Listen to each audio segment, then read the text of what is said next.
কি খবর নূর? এই তো ম্যাম, সবকিছু বুঝে নিয়েছি। বুঝে নিয়েছো? গুনা শেষ? হ্যাঁ, দেখে নেন আপনি। আর বাকিগুলো? হ্যাঁ, গুনে নিয়েছো না? জি ম্যাম। পরেরগুলি তো আসবে বিকেলে। হ্যাঁ। আচ্ছা ঠিক আছে, আমি দেখছি, তুমি যাও। আচ্ছা আচ্ছা ম্যাম, আসি।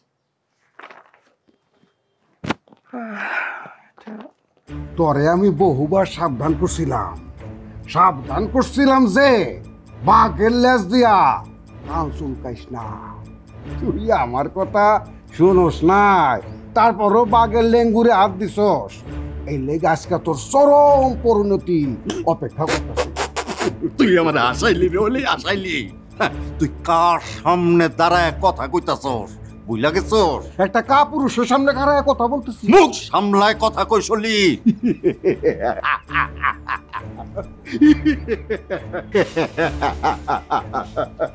কাপুরুষ না তো কি, হ্যাঁ সুপুরুষ নাকি? আরে একটা অবলা মাইয়ারে তার ইচ্ছার বিরুদ্ধে জোর কইরাই না বিয়া করছস। মায়াটার তো স্বাদ আল্লাতা ছিল, থাকতে পারতো অন্য মাইসের লগে প্রেম বা অন্য পোলার লগে। তার ইচ্ছার কোনো দাম না দিয়া তারাই না বউ বানাইছস। কাপুরুষ না তো কি সুপুরুষ নাকি সে? তুই যে বলত, তোর কথাতেই তার প্রমাণ তুই সুপুরুষ। হ্যাঁ, যে শ্বশুর বাড়িতে ঘর জামাই থাকে, শ্বশুরের রাজত্ব করে, সে আবার সুপুরুষ। বলত। ঠিকই কইছস বেটা, কাপুরুষ না, হিরো বেটা, বরিশাল্লা হিরো। সিরাজগঞ্জ দা পাইতেছে যে, বুঝছস? কলার খালি ফালাইলে হইব না। ঘর জামাই থাকলেও বইয়ের লাগে সংসার করি, সুখে শান্তিতে থাকি, ডাবল ডিমের অমলেট ভাজা খাই বেটা সকালবেলা, বুঝছস? যে সামান্য একটা নারীরেই কন্ট্রোল করতে পারে না, সামান্য একটা মায়া মানুষের কথায় উঠে আর বসে, সেই শহর কন্ট্রোল করবে কেমনে? শোন, এখনো সময় আছে, এই শহর সাইডা চইলা যা সুখে শান্তিতে ঘর সংসার কর, অন্তত তোর জীবনটা বাঁচবে।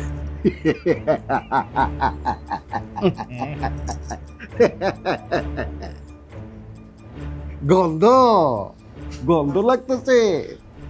হাসোস কেন?